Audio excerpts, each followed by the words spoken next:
Good evening and welcome, everybody. Thanks for taking the time out of your night to join us for our public hearing tonight. This is a public hearing for an application received by EGLE to develop an automotive parts distribution hub, partially within Wetland in Buren Township in Wayne County. My name is Ryan Blazik. I'm with EGLE's Environmental Support Division. I'm just going to be your moderator as we go along tonight for tonight's hearing. And as such, first off, we're going to go through our agenda. This is what it's going to look like. I'm going to start off with an introduction. That's what we're doing right now. A big thing to keep in mind is there's actually going to be two main parts to tonight's hearing. We're going to start off with an information session. That's where the applicant has an opportunity to present information on the proposed project. And then we're going to follow that up with some questions and answers related to the application. And then at around 6:30, we're going to move on to the official hearing part. That's where we'll have an opportunity to make a statement for the record on this application. And then we'll also cover ways to submit an official comment in addition to making a statement tonight, and then who to contact if you have additional questions. All right, in case you haven't joined us for one of these hearings before, all lines are going to be muted during the hearing. So you'll be able to hear us, but we can't hear you. However, you will have an opportunity to ask a question verbally if you'd like, and to make your statement. We'll be unmuting you during that time, and we'll explain how we're going to do that later. However, if you have a question, you can submit a question in the Q&A box. We are only going to be answering those questions during the Q&A period, but you can type those in at any time. And again, you'll have an opportunity to ask it verbally as well. And then also, just here where we are recording this hearing. This recording is going to be posted on our YouTube channel in a couple of days, so you have an opportunity to watch it again or forward it on if you should choose to do so. All right, we're going to move on and introduce our other EGLE staff who are on the line tonight. So I'd like to invite our other staff to turn their cameras on and introduce themselves. Hi, I'm Robert Primo. I'm an environmental quality analyst for the Water Resources Division of EGLE here at the Warren District Office. Hello, I'm Ann Garwood, Supervisor of the Wetlands, Lakes, and Streams Unit. Hi, everybody. Kyle Alexander. I'm the Field Operations Section Manager in the Water Resources Division. Hey, good evening, everyone. I'm Andy Hartz. I'm one of the district supervisors for the Water Resource Division out of the Warren office. And our purpose for this hearing tonight is to gather public comments related to an application we've received to impact state-regulated wetlands, streams, and 100-year floodplain for the development of an industrial facility in Van Buren Township. All right, thank you all for that introduction and for starting us off, Robert, with that information. We're going to move right into the presentation by the applicant. So we have Manny, Diane, and Megan in the audience. We are going to unmute you, and then each of you will have an opportunity and should be able to unmute yourselves to begin the presentation. Let's see, it looks like we have some of you unmuted. And I do have your slides here. Great. So, are you there, Manny? Yep. Hi, this is Manny Torgo. And Megan and Diane, if you want to introduce yourselves as well. Hi, this is Megan. Hi.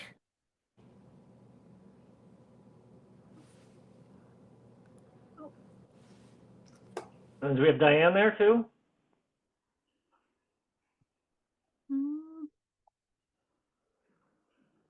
Hold on, I'll check on that. All right, before we get started, you can begin when you're ready then. And if you can keep it to like, around 10-15 minutes for the presentation so we have some time for question and answer, that would be great, but you can begin whenever you're ready. And I can change your slides for you. Just let me know when to move on. I'll let you know. So first of all, thank you for this opportunity, and thank you for everybody joining us here tonight. Good evening. As I said, my name is Manny Torgo. I am one of the applicants. I'm with the Sterling Group. I'm joined here by Megan Rugenstein and Diane Martin, who are our consultants on this project. I have a couple of my colleagues in the audience as well, including Andy Carell, who I'd like to notice. first of all, I'd like to start by saying we're, grateful to the EGLE team for all of their efforts, for, Ryan, for you hosting us here tonight, for Robert, for Ann, for Andy, and for Kyle for all the work that they've put in throughout this process. And we're grateful for, a great EGLE team here in this state. We thought it was important to have this, informational session and public hearing to allow the public to learn more about this project. And we're excited to share it. If I could ask you to switch to the second slide, please. So the project we're here to talk about tonight is a project that is a 2.1 million square foot facility that will be for Mopar, which is a division of Stellantis. Just to put into context what 2.1 million square feet in space means, that's roughly 35 football fields. And just to give you the context of how large this building actually is, this will be a state-of-the-art parts distribution, parts warehouse, I should say. It will have 187,000 unique parts that will flow through this facility. And it's really great that this is being built in Michigan. This is a consolidation of 4 different facilities throughout the Midwest, some of which are currently in the state, some of which are outside the state right now. And it will employ roughly 488 Michiganders. As you look at this site plan, what you'll see is the overall parcel is 350 roughly acres of land. From Beck to Denton is roughly a mile, just to put it into context. And just to give you an idea from a setback perspective, when you're sitting on Ecorse Road and you're looking at the building to the north, that's about a 30-acre distance.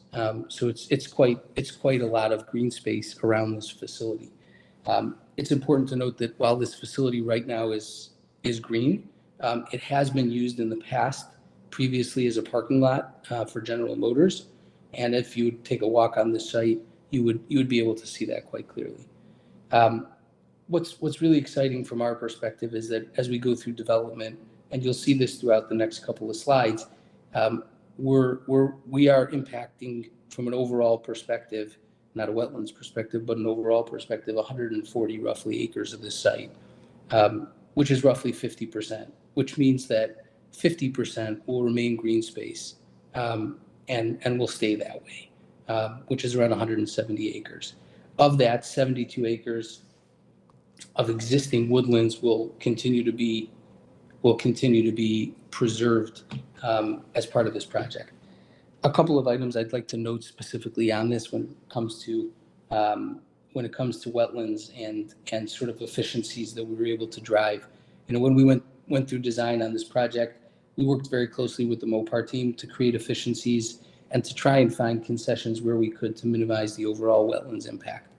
A couple of things that I'll point to just to give you an idea of what I'm referring to is as you look in the north and the south side of this building, you will see that the truck courts are kind of interestingly shaped. They sort of jot in and jot out. And really, this is something that we worked with Mopar on. They really wanted the ability to stage trucks along both ends of the building, but doing so would have impacted additional wetlands. And so they agreed, and we agreed together to, instead of doing that, to allow for double stacking of trucks in the trailer courts that are existing towards the southern end of the site to alleviate additional wetlands. A couple more examples of this is, as we were going through design of this project, there was a discussion with the Mopar Stellantis team about a potential expansion of the space. So right now it sits at roughly 2.1 million square feet. There was a conversation about potentially going to, a larger footprint. And in those discussions, we agreed with Mopar that it would end up being a trade-off. We would not be able to get both the outdoor storage areas and get the additional square footage because it would have created additional impacts that we were trying to avoid. And so we were able to together come up with a solution where we're not going to do the expansion. Instead, we're going to keep the outdoor storage. One more example that I would give to this as well is that I would say that if you look on the sort of the northeast corner where you see one of this on the Beck Road side, is one of those outdoor storage areas. Because of how large this building is, the township requested an additional fire lane access off of Beck. There's one currently off of Denton. There's one on Ecorse. There's an additional one that they've requested off of Beck. And where it was supposed to go would have created additional wetlands impact. And the user, Mopar in this case, was willing to allow them to go through the existing outdoor storage area, which left us in a position where we were not impacting additional wetlands. If I could ask you to go to the next slide, please. So on this slide, what you'll see is you'll see a couple of different site plan options that we went through throughout the last little while. What's important to note is as you go through them and when you get to our next slide, you'll see that with each iteration, we were able to bring the wetlands impact down. As developers, our goal is to try and develop as much of a parcel as possible. And so what you'll see in the top left corner of the slide is a 93-acre impact, which is significantly larger than what we're talking about here today, but what allows us to maximize the land. As I mentioned before, we're committed to not developing the rest of the site. And so at a certain point, instead of being able to develop 4 million square feet of space, we agreed to cut that down to the 2 million square feet that we're proposing here today. What you'll see as you go through these iterations is the next iteration to your right, we were able to bring that impact down further to 29.5 acres and further down to 10 acres by moving it around throughout the site. The bottom one has an overall impact of a little over 10 acres of wetlands. If we can go to the next slide, please. On this slide, what you'll see is this is our final site plan, the site plan that we're here talking about tonight and has been submitted through the EGLE process. What you'll see on this site is that there is a 9.3 acre impact. But what you'll see is identified in the purple is that impact. What's identified in green is the non-impacted wetlands. So this site overall has roughly 110 acres of wetlands, and we are not impacting around 95 of those acreage. Additionally, when you look at the overall site being a 350 acre site and you calculate the overall the wetlands impact to the overall site, it's roughly a 3%. It's roughly a 3% impact of the overall site.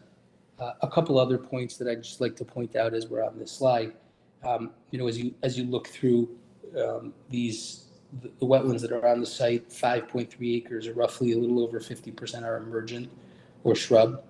When we did our threatening and endangered species due diligence from a Michigan Natural Features Inventory, there was no known occurrences within 1.5 miles. Fish and Wildlife Services review, there was no concern from a federal species, from the federally listed species. There's minor protections for the Indiana bat on the site.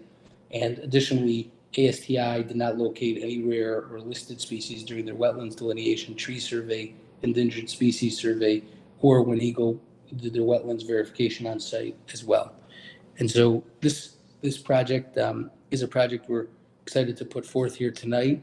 And as I mentioned earlier, we wanted to give the opportunity for the public to hear it directly from us. And, if we go to the next slide, that's sort of our closing slide. Happy to take any questions. All right, thank you for that information presentation. Yeah, we're going to move right into that question and answer session. So thanks for being available for that. In case there are any questions, if you have any questions on the application for our staff or for the applicant, you can ask a question using the Q&A box by typing your question in to us, or you can raise your hand using the click raise hand icon on the bottom of your screen, and that will raise your hand in Zoom. If we have any phone-in callers, you can select #2 on your receiver, the pound symbol and the number 2. And that will raise your hand in Zoom, and I'll call on you using the last 4 digits of your phone number. So I'll kind of go back and forth between questions in the Q&A box and the raised hands. So I'm going to start off with the Q&A box, and I've got what brownfield sites were considered for this project? So am I unmuted? Can you hear me? Yep, we can hear you. So I can tell you that when you look across the landscape of southeastern Michigan, from a brownfield perspective, to be able to find a site that would fit this large a building, there really is not an inventory of sites. I can't speak to the process with which the user went through from A to Z. We're the developer of this site, but I can tell you that sort of looking from a high level, it's very hard to find any sites from a brownfield perspective that you would be able to develop to the scale of a building. All right, thank you. Next question, what is the acreage of unregulated wetlands that will be destroyed by the project? Megan or Diane, do you want to handle that one?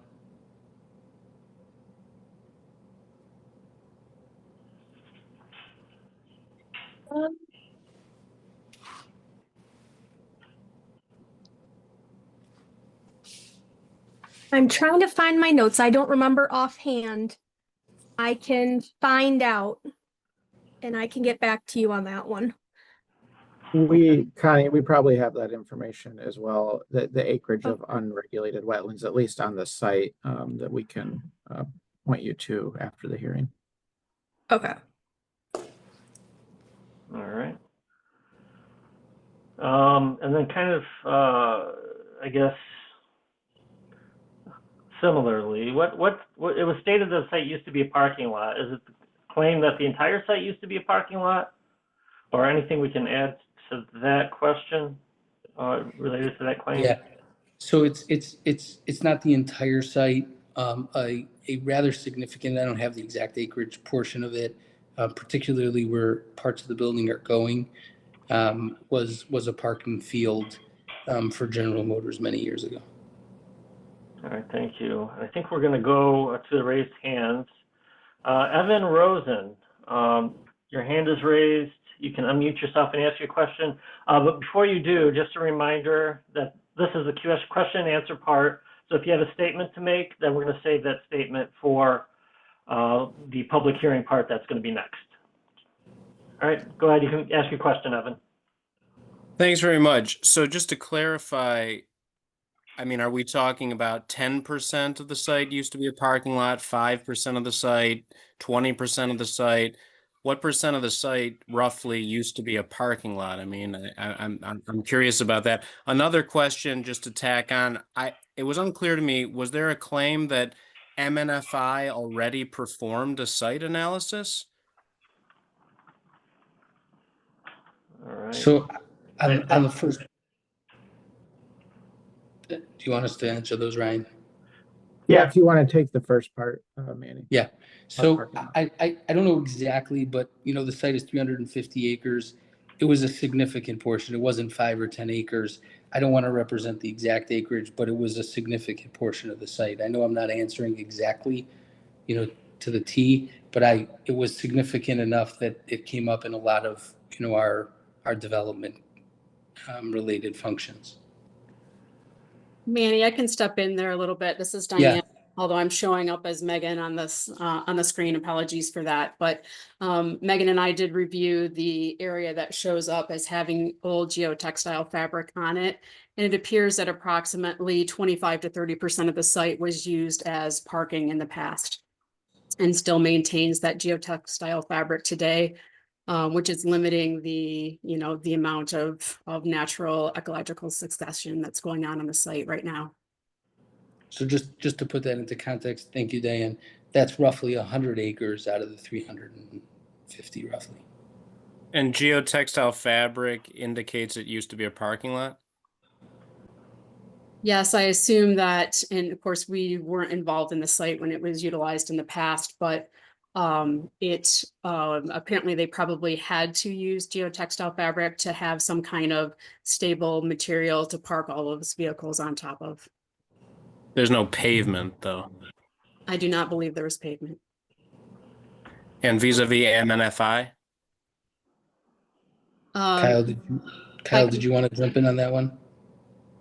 I didn't hear a claim about an MNFI analysis, but I might tap Ann to answer that question.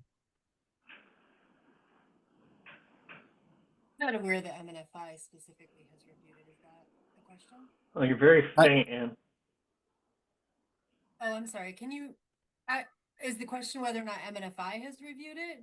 Yeah, somebody asked if we made a claim that MNFI has reviewed it, and I did not hear anybody make that claim. Is what I was The saying. presenter mentioned MNFI, and it just wasn't clear to me in what context. Were they involved in this analysis at all?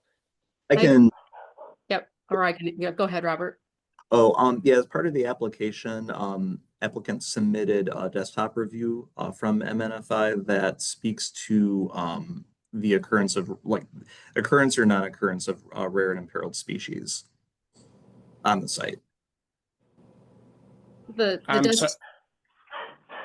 sorry. What does that mean vis-a-vis MNFI's analysis? I'm sorry. So they basically, MNFI did a desktop review means that they looked through they weren't in the field, but they did a literature search and a search of available information on rare and threatened and endangered species in the area, and then made, in essence, a preliminary assessment on whether or not they think that rare and imperiled species would be on the site. I see. Thank you. Yeah, thanks for your question, Evan. We're going to move on to some more questions that are in the Q&A box. Hang on, Ryan, can I just chime in? I was Yep. able to find the unregulated wetland acreage, and it is 6.7 acres. All right, thanks, Anna. All right, so going back to the questions that people typed in, how is the construction not going to affect what you have identified in green in your drawing?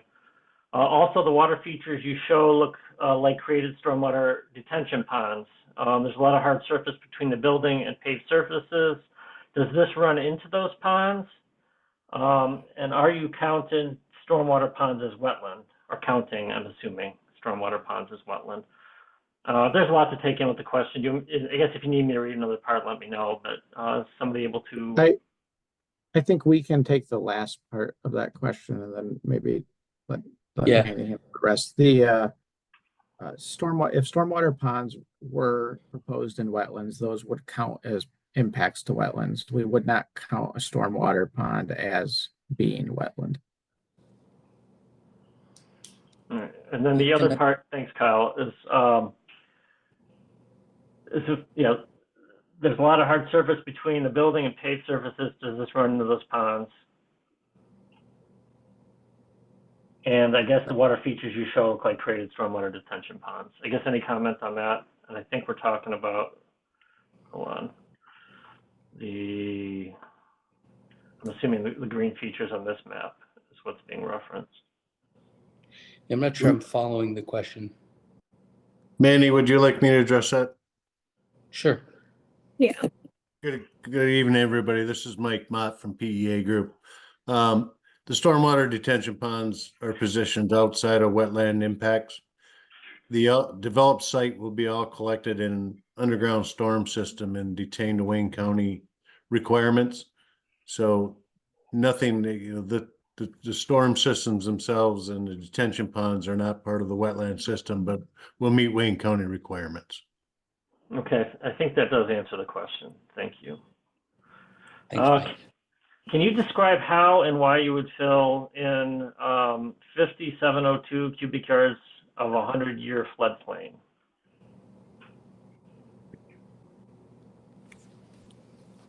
Maybe as it relates to the project, is there any comment on How or why? It says, can you describe how and why you would fill a 100-year floodplain? And maybe based on the needs of the project, or I guess can you comment on that? Can you describe how and why, or why you need to fill 100-year floodplain, or 5702 yards of 100-year floodplain? I'm just trying to, I don't know, how clarify the question. Yep. Mike, Manny, you want?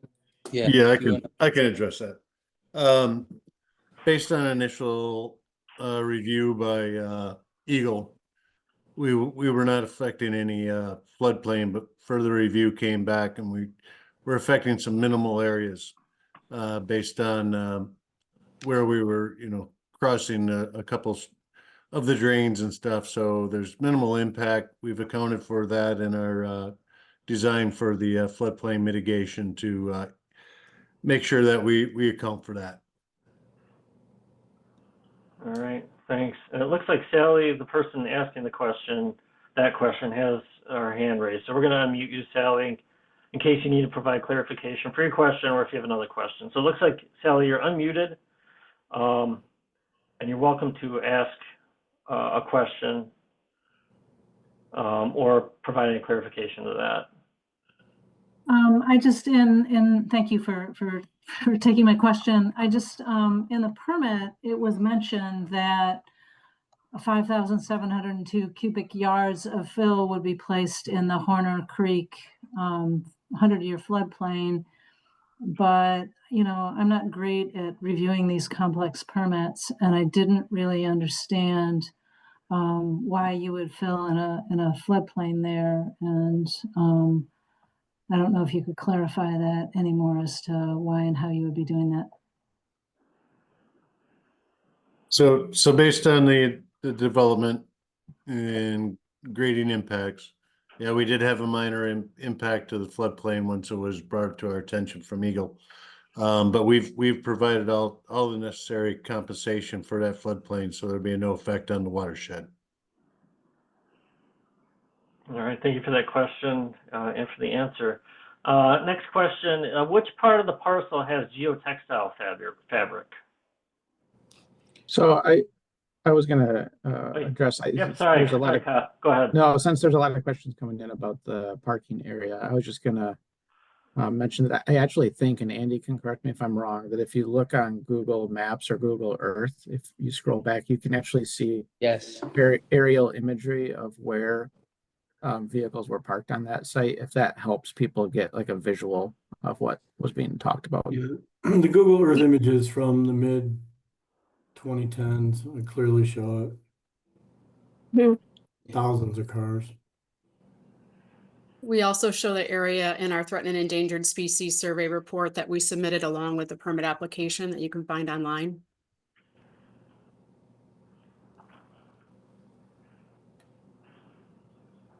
All right. Yeah, thanks for that insight and information. I think that is very helpful in the context of the conversation. I do want to go back to the question about the geotextile. Question. Well, that would be the same answer for that. Oh, the area that had the geotextile, I think, would probably I see. Be roughly that area where all the cars were parked. All right, and then the next question, I think is more of a permitting question, so maybe more for EGLE, but feel free to chime in. What kind of guarantee is there won't be expansion of the building or paved surfaces due to an increase in business need? So I guess maybe it is potentially for both. Able to start with EGLE. Any thoughts on that before we move on to the applicant? I'm going to say, generally speaking, so we are just starting our review of the impacts. Consideration of cumulative impacts, so any future impacts that could potentially take place at the site, is something that we'll be looking at before we make a permitting decision. I don't know that we've gotten into it in any more detail than that, but certainly if Manny or the developer wants to address that question.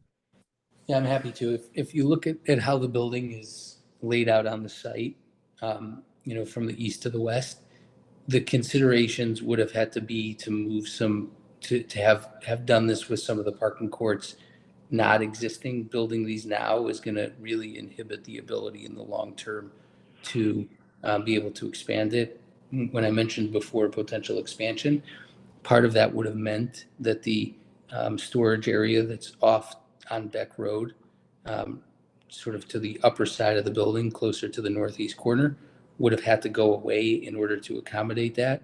and this being there will inhibit it from happening in the future. All right, thanks.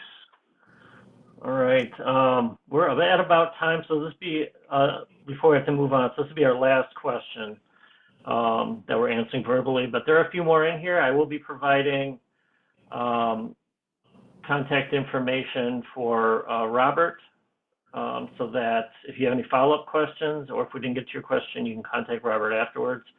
So the next question is, this property is in the Oak Openings region. Was there an on-the-ground survey to identify remnants of this important habitat that exists there?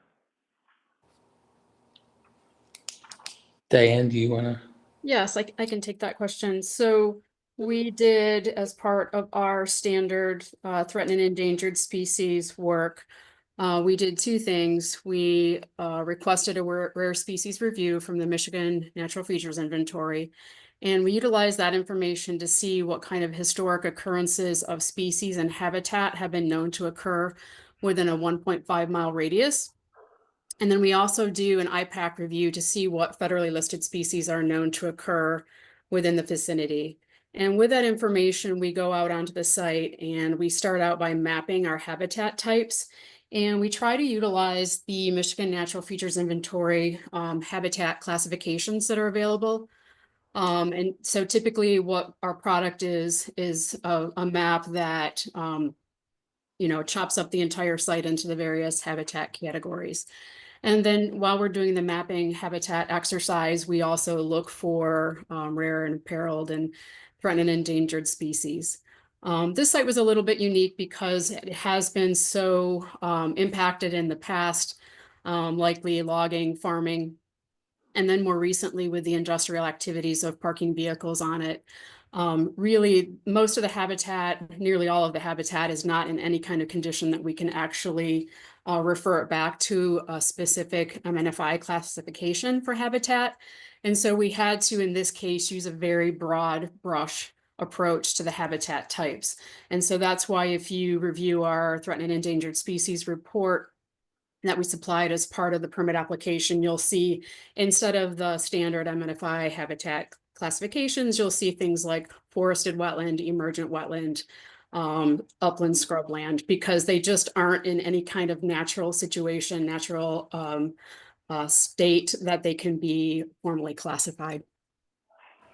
All right, thanks, Diane. Yeah, thanks to all of our applicants for providing the presentation tonight and for answering all those questions along with our EGLE staff. And to all of you who asked those questions, again, we'll be providing Robert's contact info in case we didn't get to your question, or if you have anything to follow up to the hearing tonight, and we'll be providing that towards the end of tonight's hearing. So we're going to move on.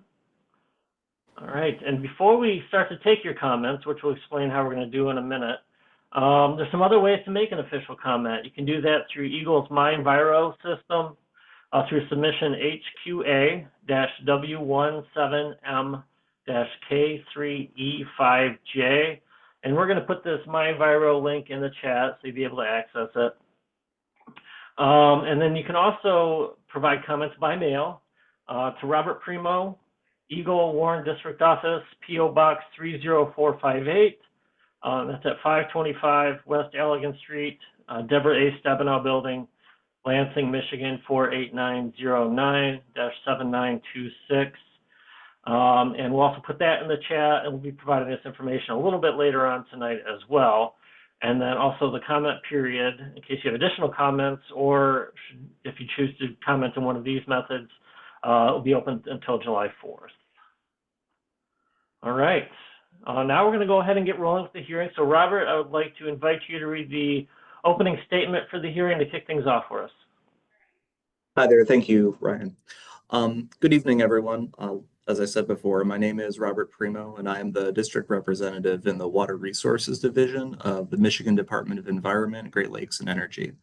I'll be serving as the hearing officer for this public hearing on EGLE submission number HQA W17M-K3E5J.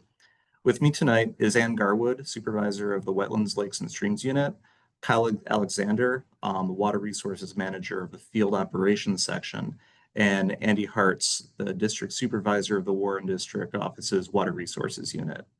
To describe how this is going to work tonight, I'll begin with some background information about why we're here tonight. I'll then describe the purpose of the hearing and how your comments will be used. Following that, I'll outline the procedures under which we'll take your comments and then describe what will happen after tonight's hearing. It will then be time for you to provide comments, and we will spend the majority of the time tonight listening to those comments. At the end of the hearing, I'll read a closing statement. By way of background information, the Water Resources Division is responsible for administering a variety of programs that help protect inland lakes and streams, wetlands, floodplains, sand dunes, and the Great Lakes. These programs regulate certain activities such as dredging or filling a lake, a stream, or wetland, constructing a dam, constructing a marina, placing shore protection or constructing docks, and building in designated critical sand dune areas, wetlands, or floodplains. The law governing those responsibilities is the Natural Resources and Environmental Protection Act, 1994 PA 451 as amended, also known as Act 451. We're here tonight because Donald Schoenheider of Hillwood Development has proposed the following: construction of an approximately 2,111,200 square foot industrial warehouse facility and attendant roads, utilities, parking infrastructure, and stormwater infrastructure upon a 390-acre parcel that contains approximately 104 acres of state-regulated wetland. The purpose of the development is the building and operation of a regional automotive parts distribution hub for Mopar, a division of Stellantis NV. Impacts to state-regulated resources would include the permanent elimination of 9.3 acres of state-regulated wetland, consisting of 4.91 acres of emergent wetland, 3.97 acres of forested wetland, and 0.42 acres of shrub wetland, through the placement of 57,590 cubic yards of fill and 49 cubic yards of excavation in wetland. The applicant proposes to mitigate these permanent wetland impacts through the purchase of wetland mitigation credits, comprised of 3.37 acres of emergent credits, 0.63 acres of shrub credits, and 7.94 acres of forested credits at an EGLE-approved wetland mitigation bank within the River Rouge watershed. Within these areas of wetland fill, the applicant proposes to place approximately 3,724 linear feet of sanitary sewer, water main, force main, and storm sewer piping, ranging in sizes between 6 inches and 54 inches in diameter. The applicant proposes temporary impacts to an additional 0.22 acres of wetland in 21 locations for the purpose of creating temporary work areas for the construction of retaining walls and access paths for mass grading activities. The applicant also proposes to place a clear span bridge over 50 feet of the Smith Drain and 2 24-inch diameter culverts over wetland to create 3 road crossings on the site. The applicant also proposes to construct 5 stormwater basins totaling 10.83 acres outside of state-regulated wetland, 2 of which are within 500 feet of a stream, as well as to place 4 stormwater outfalls and associated riprap, 2 along the Smith Drain and 2 along the Horner Drain. Proposed floodplain impacts include 5,719.1 cubic yards of fill within the 100-year floodplain area, including 17.1 cubic yards within the regulated floodway, and then 6,892 cubic yards of cut through the creation of 5 compensating cut basins within the 100-year floodplain area. In order for a permit to be granted, EGLE must find that the proposed activities described in the public notice meet certain criteria set by Part 301 and Part 303 of Act 451. In general, we must consider the effects of the proposed project on the stream and wetlands. When reviewing an application for a permit under the provisions of Part 301, Inland Lakes and Streams of Act 451, EGLE is charged to make the following considerations as required by Section 30106 of Part 301. First, that the department shall issue a permit if it finds that the structure or project will not adversely affect the public trust or riparian rights. And then second, that the department shall not grant a permit if the proposed project or structure will unlawfully impair or destroy any of the waters or other natural resources of the state. When reviewing an application for a permit under the provisions of Part 303, Wetlands Protection of Act 451, EGLE is charged to make the following indications as required by Section 303.11 of Part 303. A permit for an activity listed in Section 303.04 shall not be approved unless the department determines that the issuance of a permit is in the public interest and that the permit is necessary to realize the benefits derived from the activity and that the activity is otherwise lawful. A permit shall not be issued unless it is shown that an unacceptable disruption will not result to the aquatic resources, and a permit shall not be issued unless the applicant also shows either the following: that the proposed activity is primarily dependent upon being located in the wetland, or that a feasible and prudent alternative does not exist. The purpose of tonight's hearing is to give anyone interested in the Hillwood development an opportunity to provide information that EGLE can use in making the decision whether or not to issue a permit. Please recognize that EGLE can only use the information you provide if it relates to the criteria that EGLE must use in making a decision. Some of you may simply want to express your support or opposition to the project. We're happy to make note of your position, but please understand that EGLE is, by law, not allowed to base our decision on whether or not there is widespread support or opposition to the project. In just a moment, I will outline the procedures we'll use for taking your comments, but before I do so, I need to mention that the notice of this hearing was published in the June 5th, 2025 edition of the Belleville Independent. As we discussed at the beginning of the informational session, if you have a comment to provide, please raise your hand in the Zoom toolbar. To ensure that the hearing is conducted in a fair manner, we'll follow these steps. First, the applicant or their consultant has already had an opportunity to describe the proposed project. Second, we will then call on those who have indicated in their registration that they'd like to speak. After that, we'll call on all those that have raised their hand in the Zoom toolbar that they would like to make a comment if they haven't already been called upon. As a reminder, if you're participating in this hearing via telephone only, follow the directions of the moderator on how to identify that you would like to make a comment. You may also submit your comments to EGLE via the MyEnviro portal, email, or US mail. When all the comments have been completed, we will ask if anyone else would like to make a statement. When your name is called, your microphone will be unmuted. As you begin your comments, please state your name and any group or association you may represent. Each person will be given 3 minutes to make their comments. We will indicate to you when you have a minute left. Please begin wrapping up your comments and end within the allotted time. If need be, we'll indicate when your time is ended. I ask that we all be courteous and respectful to one another tonight. Please also recognize that EGLE staff is here tonight to provide a fair opportunity for you to express your comments on the proposed project and listen to those comments. This hearing is being recorded, and your comments will be part of the information EGLE will consider in making its decision on whether or not to issue a permit on the proposed project. The public comment period for this public hearing is open for 10 days from the date of this hearing, ending on July 4th, 2025. Additional information and comments submitted in writing during that 10-day public comment period will also be considered in EGLE's decision. Following the close of the public comment period, EGLE will make a decision or either issue a permit for the proposed project with modifications or send a letter of denial.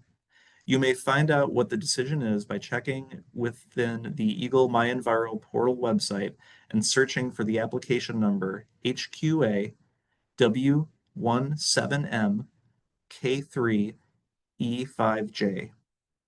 Thank you for your attention. We will begin calling the names of those who have indicated that they would like to make a statement. Yeah, thanks, Robert, for reading that opening statement. Just to recap a couple things.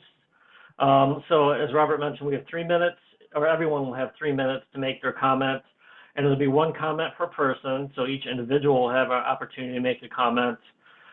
If I'm calling on somebody and there's someone else that's on the line with you, just let me know when you're making your comment, and we can give them an opportunity to make their statement as well. Also, even though you have 3 minutes, you don't have to use that all of the time. It's really up to you. I have a list of 6 names of people who during registration indicated they want to make a comment. And we're going to start with those 6. When your name is called, you'll be unmuted. You can unmute yourself and begin your comment. and everyone will have 3 minutes. Like I mentioned, you'll see a timer count down in the upper right-hand corner of your screen from 3 minutes, so you know how much time you have left. And then also you'll hear a ding when you have 1 minute left, just to give you an idea how much time you're using and that you have remaining. And the ding is going to sound like this. So that's how you'll know you have a minute left. So you can continue to make your statements through that minute until your time is up. And I think that's all I have. We're going to go ahead and get started. Once we get through this list of 6 names, we'll go to anybody else who would like to make a comment by raising your hand, by selecting #2 if you're on the phone, or the raise hand icon. So first name on the list is Connie Boris, and then after Connie is Nicole Marcotte. So Connie, we are going to unmute you. Let's see here. And it looks like you're unmuted, and you can begin your comment when you're ready. Thank you very much, Ryan. My name is Dr. Connie Boris. I am the Executive Director of the Wayne County Conservation District. The Wayne County Conservation District is a local unit of government, and we were appointed by the residents by voter referendum to protect the remaining natural resources in Wayne County. We've been reviewing permits for a pretty long time. And one of the areas that I want to focus on 2 key areas. But before I do that, I would like to express some gratitude to Robert Primo for a couple of things. One is the emphasis that you placed upon avoiding wetland destruction, and if that's impossible, doing everything that can be done to minimize wetland destruction. This is very much appreciated, because that's what the state law and the Wetlands Protection Acts require. I also appreciate your requests for information on the part of the person preparing the application. I found the application very confusing in the beginning. But your request helps clarify things, and I appreciate that. I want to focus on the identification. There's 2 key areas I really want to focus on for EGLE to focus on this permit application. The first is the identification of rare and imperiled wetlands on the site. That is needed. There has to be this identification. The Wayne County Conservation District would be, if you can't find the Michigan Natural Features Inventory to do that, Wayne County Conservation District will do it, or will hire Natural Community Systems to do that. Why do we need to do that? Because the state law requires that we protect wetlands, rare and imperiled, and you need to know that for the correct mitigation ratio. So that's number 1. Number 2, we need to identify the endangered species that are on that site. And we're pretty sure there's going to be endangered bats. The IPAC key said may affect for the northern long-eared bat and the federally endangered Indiana bat. We have been doing research using technology, things like bat echometers, in areas along Ecorse Road, and we have found either the federally endangered Indiana bat, and we have found also, or the little brown bat, which is state threatened. We have also, this is all documented. This is technology, current. Connie, you're out of time. So if you have any additional comments, we'll be providing those other ways to make a comment again, if you need to provide additional comments. Thank you for your I'm comments. just, could I hit? All right. All right, so next up is Nicole Marcotte, and then after Nicole is Saloni Kapoor. So Nicole, it looks like you are unmuted. You can begin your comment when you're ready. Hi, thank you. Thanks for your time. We appreciate you taking your time this evening to hear our concerns. My name is Nicole Marcotte. I'm a resident of Brightmoor in Detroit. I'm a board member with the Wayne County Conservation District, and I'm also a mother to three children who are the next generation who will deal with the choices we make now. I'm deeply concerned about flooding. Our neighborhood suffers from flooding along with the wider Southeast Michigan. I live on the Rouge River, and every time there's a heavy rain event, my backyard floods with water infused with sewage overflow. And then mosquitoes hatch and run rampant in our neighborhood. Many of my neighbors have suffered from basement flooding and disruption from road flooding. I'm also deeply concerned about the loss of biodiversity here in Southeast Michigan. Forested wetlands are home to rare species. Wetlands, particularly forested wetlands, serve as nurseries for fish, wildlife, frogs, and other amphibians. I recently participated in the Vernal Pool Patrol with MSU Extension and MNFI and led a group of adults and children in patrolling a pool in a parcel of woods in West Detroit.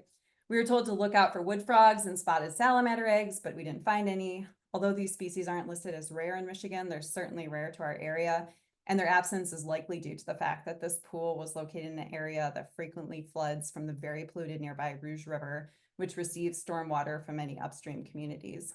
Given these two concerns, I'm asking EGLE to consider denying approval due to flooding in downstream communities and loss of biodiversity in our area. The applicant emphasized only 50% of the parcel would be developed. That's not enough. We need 100% preserved. In addition, a verbal commitment from the developers is insufficient assurance that the remaining wetlands and green areas will not be developed. Wetlands, particularly forested wetlands, retain stormwater flows. Loss of forested wetlands on the site will result in more flooding in downstream communities during intense storm events. This means flooded basements in homes and businesses, economic loss of destroyed property, health impacts of toxic mold, and overdevelopment has caused an alarming decrease in habitat and biodiversity, and there's plentiful evidence of this.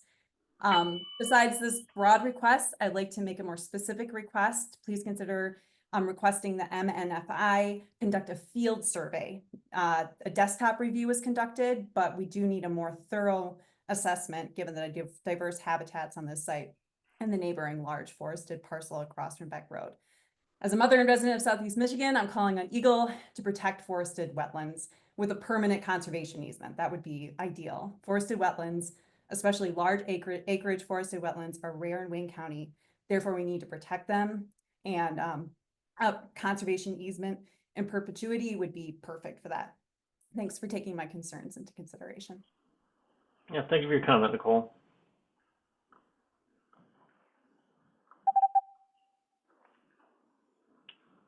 All right, next up is Saloni Kapoor. Doesn't look like Saloni is on though, but if you're logged into somebody else, please raise your hand and we'll take your comment.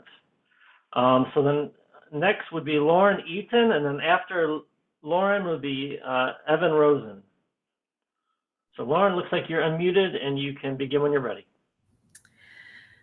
Hello, thank you for hearing my comment. I appreciate this public hearing to address these comments. I address you now to express my opposition for the issuance of a permit which would allow the construction of an over 2 million square foot industrial warehouse facility for the operation of a regional automotive parts distribution hub for Mopar. As many of us know, Wayne County has already lost 90% of its original wetlands and cannot afford to lose more. Additionally, green spaces like wetlands are incredibly important for improving air quality and overall well-being. Communities benefit from having green space nearby, and both physical and mental health improves when humans experience green spaces. The proposed use of the site is not wetland dependent, and thus I urge EGLE to deny this permit. Please consider the consequences of wetland destruction and replacement of those wetlands with impervious surfaces. Wetlands provide numerous benefits, including filtering pollutants before stormwater is discharged into the river. They also help to retain stormwater flows, reducing flooding in the area. Horner Drain, which is adjacent to the proposed property, will be impacted with increasing stormwater flow, particularly during heavy rainfall events. This in turn can lead to more flooding downstream in communities which already experience heavy flooding. Additionally, the proposal to mitigate the permanent wetland impacts which will result from this development are unacceptable, as there are no wetland mitigation banks within the Rouge River watershed. Thus, purchasing mitigation wetlands outside of the watershed results in a net loss to the Rouge River watershed. If you were to look at SEMCOG's flood risk tool, Beck, Ecorse, and Denton roads in this area are already at a medium risk for flooding, and just downstream, Michigan Avenue is already at a high risk for flooding. Further development in this area will increase this risk, which is very concerning. A comprehensive study of culverts in the lower branch of the Rouge River found that the culvert where Horner Drain crosses Beck Road is already rated as a barrier to fish passage. Thus, this means that it's already a concern for flooding and water flow without this proposed development. Given the growing intensity and frequency of storm events, the negative impacts to the land may be insufficient to accommodate stormwater flows from intense rainfall events. I have concerns about the increase in heavy stormwater flows from the facility being discharged into Horner Drain and the inability of the property to accommodate stormwater flows during intense rainfall events. This will likely occur and become common if the stormwater basins cannot handle the flow from increasingly intense rainfall events. The destroyed wetlands will no longer be able to retain stormwater, and the retention basins will likely overflow. This will lead to increased flow into Horner Drain, increasing soil erosion of the drain's banks, and further flooding in downstream communities. This increase in flow and sediment will negatively impact the organisms that live in and around the river. And for all of these reasons, I urge EGLE to deny this permit application. Preserving these wetlands is critical to help manage stormwater and flooding in a region that already experiences many flooding events and major storm events, and these are becoming more and more frequent.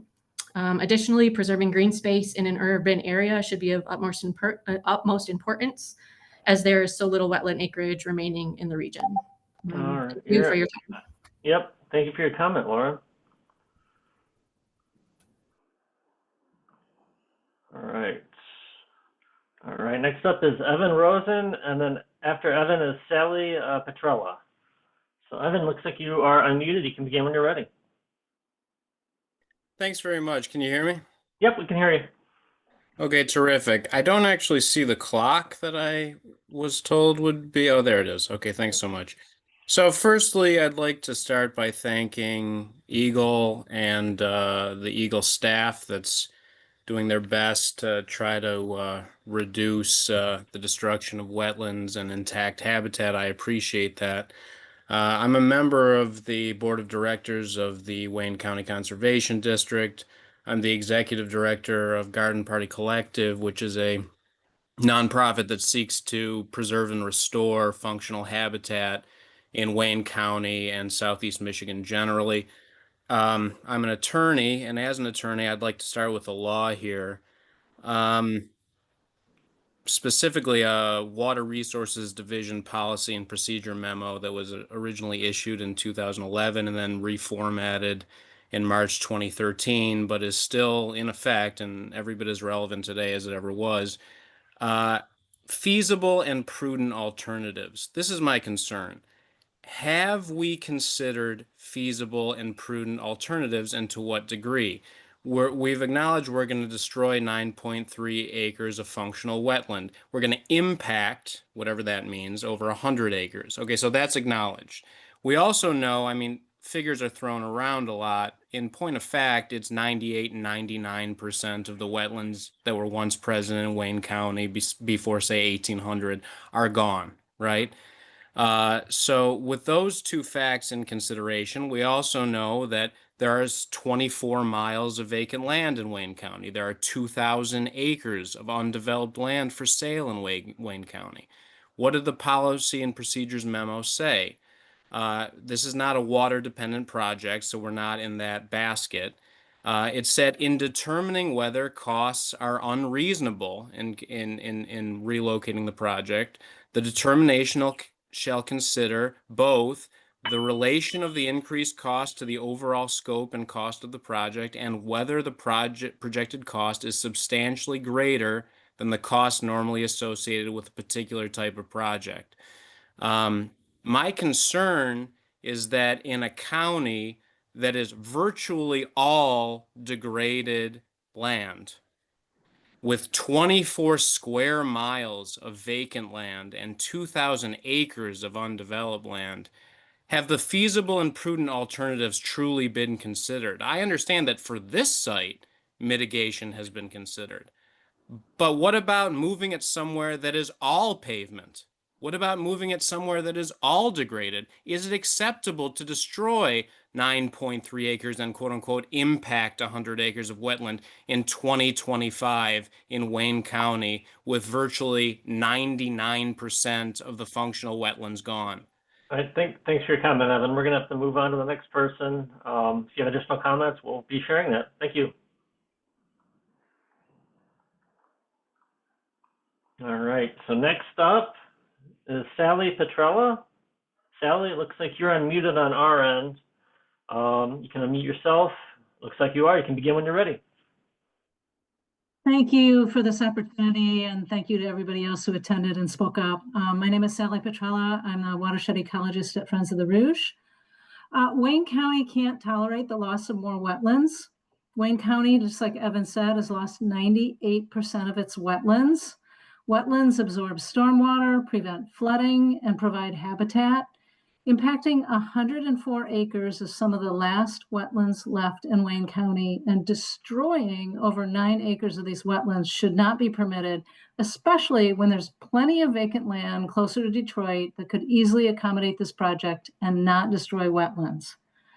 There are plenty of feasible and prudent alternate sites on vacant, previously developed land, but the developer only considers undeveloped wetlands for this non-wetland project.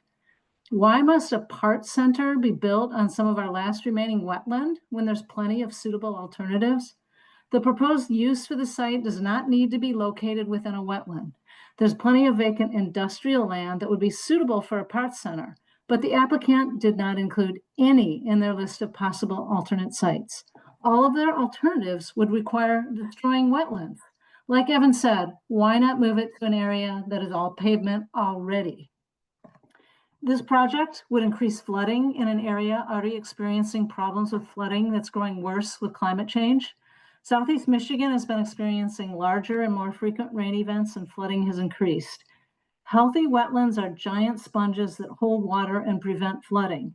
Destroying 9 acres of wetland and altering 104 acres of wetland would only increase flooding.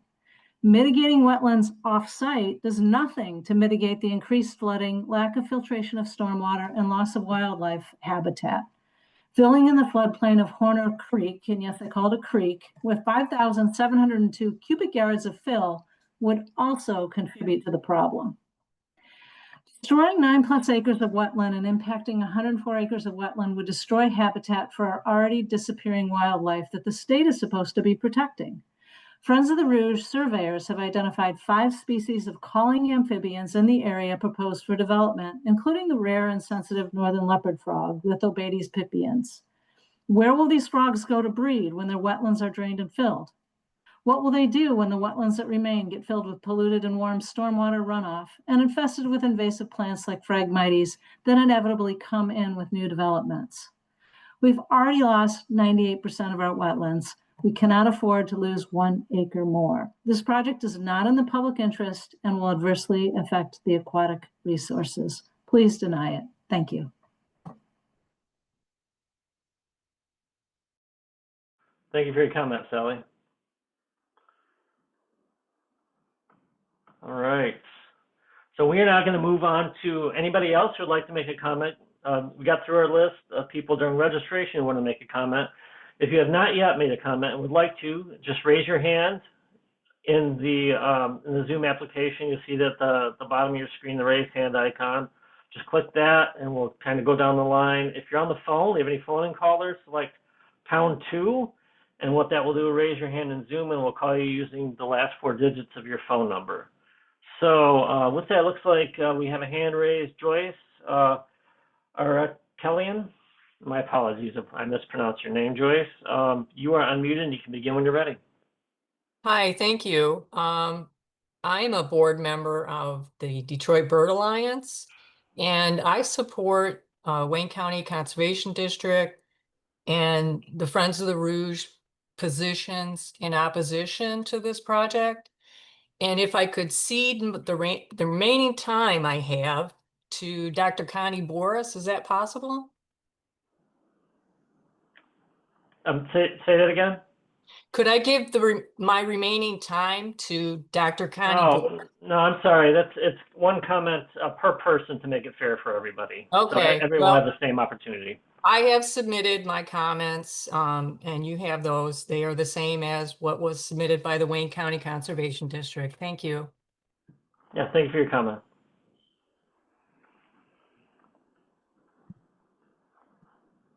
All right. Are there any other comments tonight? If you'd like, okay, we got another comment. KJ Pedri, you are unmuted and you can begin when you're ready. Hi, are you able to hear me? Yes, we can hear you. Great, thank you so much. I am a neighbor of Van Buren Township in Superior Township. I live on Ridge Road, which is 2 cross streets away from Denton.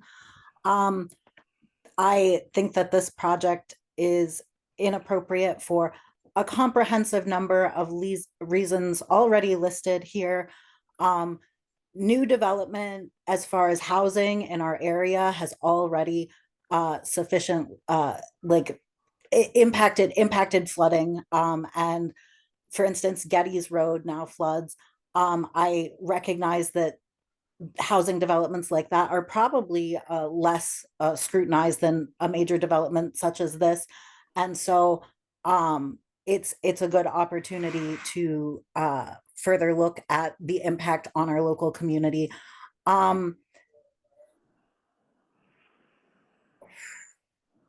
Any destruction to any wetland is inappropriate.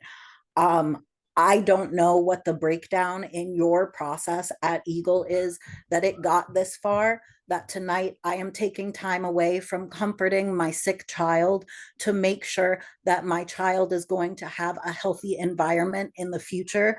These are not choices that I should be having to make.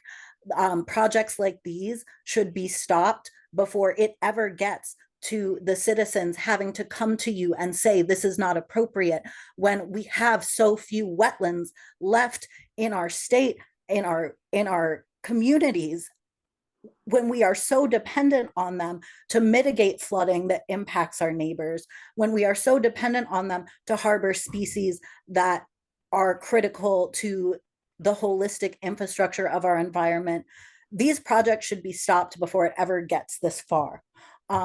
Any destruction to wetland in our community is inappropriate. Not 1 acre, not 1 inch. Please consider how you can stop these projects earlier in this process, because everyone who has come to speak here has issued their concern and has clearly been issuing their concern to you for some time through much more formal avenues than my person here. So you know that this is an issue. It never should have gotten this far. It will harm our species that we are dependent on. It will harm our environment. It will harm our neighbors. That is clear. There is no question that the impact will be harm to our community. Car parts are not worth it. Cars are unhealthy infrastructure that are not sustainable for our future. They will not continue to benefit our community. They are not worth the sacrifice of our wetlands and our future for our children. Please consider something else. Thank you for your comment.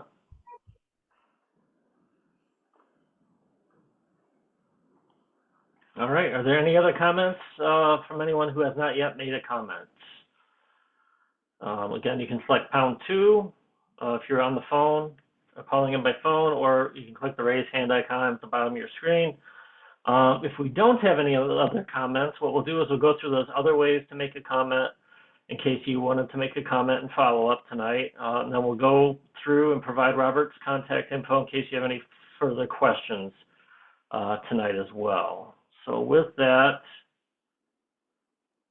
all right, we are going to go ahead and close out of this hearing part. I'm not seeing any other raised hands. So Robert, would you want to read the closing statement for us tonight? Thank you. And thank you all for your comments and cooperation. We appreciate your interest in the proposed project and that you took the time to be here tonight. EGLE Water Resources Division is at the beginning process of our review of this proposed project, and the collection and consideration of these public comments is an integral part of this review. As indicated at the beginning of the hearing, you may submit additional written comments until July 7th, 2025, though we will continue to accept and review any comments received after that July 7th date up to the day we render an agency decision. Following the close of the public comment period, we will consider all the comments received and will make a decision on the proposed project. Just to remind those that still want to submit a comment, they can be submitted via the MyEnviro portal, email, or US mail. This hearing is now closed. Thank you again.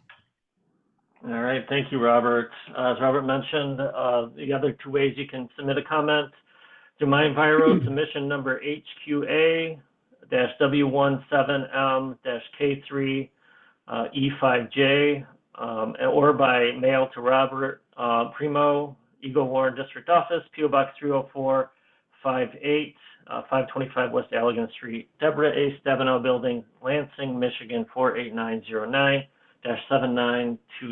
And as Robert mentioned, comments can now be made through July 7th. All right, if you have a question that we didn't get to or something that came up after you asked your question or made your statement, you can contact Robert at 586-256-7274. That's 586-256-7274. Or at primor@michigan.gov, and that's spelled PRIMEAUR@MICHIGAN.gov.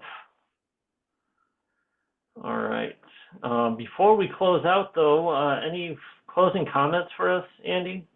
Just thank you, Ryan. I appreciate everybody showing up tonight. As one commenter talked about, she was taking time away from a male child. That type of sacrifice that's made by people to be involved and volunteer. Lots of people today talked about volunteering for different habitat things. That's super important, and the public input as a part of our process is super important. Witnessed tonight by, I think, more EGLE staff, high-ranking EGLE staff, and I've seen at a hearing in a while. So, and I thank those folks for attending as well. Many folks in tonight's hearing have known me for a while. I'm happy to talk about the file and its review at any time with anybody. So my email's out there as well. So we're set to do a site inspection on this file very soon. We'll see what that reveals. And anybody that was part of the hearing tonight, Ryan, automatically gets a notification of our decision. Is that correct? That's our protocol, is it not? Yeah, I don't believe on my end that. Yeah, no, I think that's part of our practice. So again, thanks everybody for coming. Appreciate everybody's time. Thank you. All right, thanks, Andy. Last thing I'll leave you with is just a reminder that this was recorded, and the recording link, it'll be posted on our YouTube channel in a couple days, so you'll be able to access it there if you want to watch it again or forward it on. Hope you all have a great rest of your evening and are able to stay cool with the hot weather. Thanks again, everyone, and have a great night. Thank you.